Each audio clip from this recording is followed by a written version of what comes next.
Ok, alors la prévisualisation des polices ici, c'est un peu petit, mais on peut faire plus grand. On va aller voir ça dans les préférences. Donc, préférences. Voilà, donc préférence texte. Vous avez ici taille d'aperçu de la police et on peut choisir moyenne, grande à la place de moyenne. Et normalement, vous devriez avoir dans le menu des échantillons qui sont un peu plus grands. Est-ce que ça marche chez vous?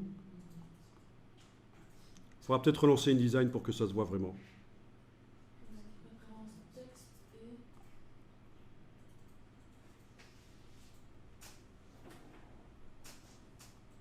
Oui, ça marche. Là, j'ai mis petit et clairement, c'est petit.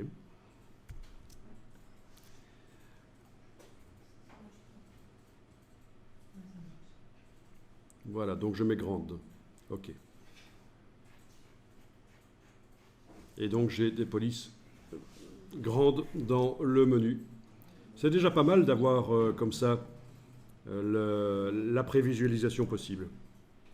Donc vous avez bien imprimé avec la touche Alt, vous avez la possibilité d'appliquer la police avant même de l'avoir vraiment sélectionnée, elle s'applique sur le texte.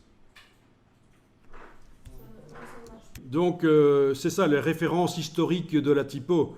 Mais c'est bon, ben ça demande un peu de culture et si oui, si vous avez fait les arts graphiques, vous savez, vous voyez bien hein, que voilà, ce genre de choses, c'est plutôt genre année. Même manuscrit. Bon, ça me fait plutôt penser moi aux arts déco, années 20 en fait. Voilà, bon, c'est vous qui voyez. Alors, évidemment, le choix, la typo que vous choisissez va révéler ou pas si vous avez bon goût ou pas. Hein, parce qu'il y en a qui choisissent des typos gothiques pour faire du texte. C'est typique des jeunes adolescents qui vont écrire du texte comme ça. Voilà, ils rendent un boulot à l'école avec du texte comme ça, c'est pourri. Et oui, ça existe. Euh, ou du texte comme ça, voilà, on utilise du texte comme ça parce qu'on trouve que c'est joli, voilà. Mais donc ça n'existe pas les choses jolies. Ce qui existe en infographie, ce sont les choses appropriées à la situation et au client et au message qu'on veut faire passer. Mais le terme joli, c'est joli, ça n'a aucun sens en infographie, ça n'a aucun intérêt. Et que ce soit en infographie ou dans l'art en général, hein, à moins que vous soyez dans l'art vraiment bas de gamme, on va chercher un tableau pour le mettre au mur dans la cuisine, mais là il faut que ce soit joli. Mais bon, vous voyez ce que je veux dire, quoi. Hein. Le terme c'est joli, non, c'est approprié ou pas, c'est ça. Ok, alors quelles sont les polices à utiliser de préférence quand on s'y connaît pas vraiment? Eh bien, vous avez des sites qui vous répertorient ça. Bon, il y a plein de sites, mais je vais ici taper ceci dans Google. Vous tapez à peu près ça et vous devriez tomber dessus. Voilà. Et c'est un site qui ne propose pas de télécharger les polices, mais qui vous répertorie les 100 polices qui sont considérées comme étant des valeurs sûres de la typographie. Certaines sont uniquement utilisables sur des titres et d'autres sur du long texte, ce qu'on appelle le body, le corps du texte, hein, le long texte dans le document. Donc, à vous de voir.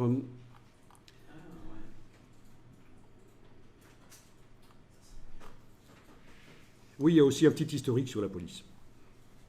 Et un petit forum avec des commentaires. Ok. Donc, je vais ici utiliser du Garamond Pro. On va faire du Garamond Pro. Vous allez taper ici dans le nom caractère, là. En ayant le bloc sélectionné, vous tapez Adobe Garamond Pro. Parce que là, c'est une valeur sûre. Pro Regular, parce qu'évidemment, ça vient en plusieurs variantes. Voilà. Les variantes sont toujours accessibles ici, bien sûr. Il vaut toujours mieux utiliser, si vous voulez faire de l'italique, utiliser une police qui, d'origine, a la variante italique. Même s'il est possible de transformer une police régulière droite, la transformer en italique, en rusant, mais c'est pas génial, il vaut mieux que ce soit dessiné directement, que ce soit accessible. Et l'italique, je ne vais pas le mettre sur tous des paragraphes comme ça, ce sera juste certains mots que je veux mettre en évidence, notamment ceux qui se retrouvent dans l'index à la fin du document, par exemple. Mais bon, voilà, je suis en Adobe Garamond Pro Regular. 12 points, 14,4 d'interlignage. Si vous voulez donner un aspect plus classieux à votre document, vous pouvez augmenter l'interlignage. Vous voyez que les parenthèses disparaissent du cartouche ici pour indiquer qu'on n'est plus dans le calcul des 120%. C'est votre interlignage à vous. Si vous voulez revenir au calcul des 120%, vous demandez ici automatique. Et voilà. 120% de 12 points, c'est 14,4. Si j'augmente la taille de la police ici, 13 points, je suis à 15,6, 14, je suis à 16,8. OK. Bon, ben c'est pas plus mal de mettre 14 points. Mettez 14 points avec un interlignage automatique de 16,8. Comme ça, on a vraiment des colonnes trop étroites pour le texte. C'est vraiment difficile de bien régler les choses et on veut que ce soit difficile. Je n'ai pas montré la... Voilà, Adobe Garamond Pro Regular en 14 points, 16,8. Est-ce que c'est génial comme taille de caractère, comme choix de caractère et comme taille est-ce que c'est bien pour lire le texte? Eh bien, pour le savoir, une seule solution, sortir la page sur une imprimante laser noir et blanc. Pas une imprimante laser, pas une imprimante jet d'encre, parce que ça a tendance à rendre le texte flou, hein, parce que l'encre fuse dans les fibres. Mais sur une laser noir et blanc, vous aurez le texte très net, en plus ça ne va pas vous coûter cher, contrairement au jet d'encre qui coûte bonbon. Et c'est seulement sur le papier que vous allez pouvoir décider quelle est la meilleure dimension de la police. Parfois plus petite, elle sera plus lisible, bizarrement. Parce qu'il y a un effet de vibration parfois. Les lettres à une certaine dimension, ça, tout ensemble, ça vibre dans l'œil et c'est pas bon. Donc il faut que le gris typographique soit bon et il faut que ça vibre pas. Oui, c'est une question de perception.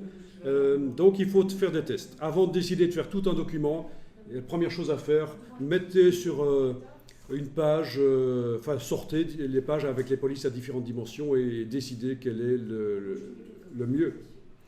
Et si vous êtes plusieurs à travailler sur le doc, décidez à plusieurs, bien sûr. C'est important. Ça dépend aussi du public qu'on a, bien sûr. Si je m'adresse à des personnes âgées ou à des enfants, je vais utiliser des polices plus grandes. Alors, il y a deux grands types de polices. Les polices, c'est vaste. Hein. Ça s'étudie pendant 5 ans d'années supérieures et encore, au bout des 5 ans, on n'a pas fini. On continue d'étudier. C'est des études en typographie. Donc, mais il y a très peu d'infographistes qui connaissent les polices à ce stade jusque-là, évidemment. Et ceux qui connaissent les polices à ce stade-là, en général dans Photoshop et peut-être même dans Illustrator, ils ne sont pas très très forts en fait, parce qu'on ne sait pas être fort en tout. Mais donc, j'étais en train de vous dire, oui, les polices c'est vaste, mais il y a quand même deux grands types de polices. Les polices à empattement, ce qu'on appelle les polices sérif, c'est-à-dire avec les petites pattes là au bout des lettres, et les polices sans empattement, comme le Helvetica par exemple. Alors je ne sais pas si vous avez Helvetica installé sur votre ordinateur, parce que c'est plus... Mais avec Adobe, normalement, ça vient. C'est plus sur Mac, traditionnellement. Mais donc ce sont des polices bâtons, sans sérif, c'est-à-dire sans les pattes. Ça, c'est les deux grandes familles. Qu'est-ce qui vaut mieux? Là aussi, il faut décider. Il faut décider ce qui est le mieux pour votre lectorat, pour vos lecteurs. Je ne suis pas certain de l'avoir. Tapez Arial alors, parce que l'Arial, c'est à peu près la même chose que de l'Helvetica. C'est des polices bâtons. Bon, mais ici, c'était juste pour montrer les deux grands types de polices qui existent. Et là aussi, il faut déjà choisir laquelle. Alors, méfiez-vous aussi, parce qu'il y a, sous le nom Helvetica, ça c'est le nom de la police, il y a en fait plusieurs éditeurs possibles. Plusieurs fonderies qui peuvent avoir fait de l'Helvetica. Et un Helvetica ne va pas réagir exactement comme celui d'une autre fonderie, d'une autre boîte en fait, qui a fait l'Helvetica. Donc c'est des termes génériques maintenant. Hein. Donc il faut savoir que c'est pas parce que vous utilisez l'Helvetica que c'est le bon Helvetica nécessairement. C'est peut-être un truc pourri. Ce n'est qu'un exemple. Hein. Je ne dis pas qu'il faut utiliser l'Helvetica, bien sûr. Alors je vais revenir avec l'Adobe Garamond Pro. Alors plus tard, on verra qu'on peut aussi, dans le même document, utiliser plusieurs polices différentes, voire même mélanger des polices bâtons avec des polices à empattement. Et on va dire maximum 3 différentes quand même. Et réserver ça, une police pour les titres, une police pour le corps du texte. Et il y a des sites web qui permettent de tester les matchings, donc pour voir. C'est un genre de site de rencontre pour les polices de caractère. Et donc il y a des possibilités de choisir rapidement les polices qu'on va utiliser. Mais on n'en est pas encore là. Ok, Adobe Garamond Pro Regular, 14 points, 16,8, j'enregistre le document.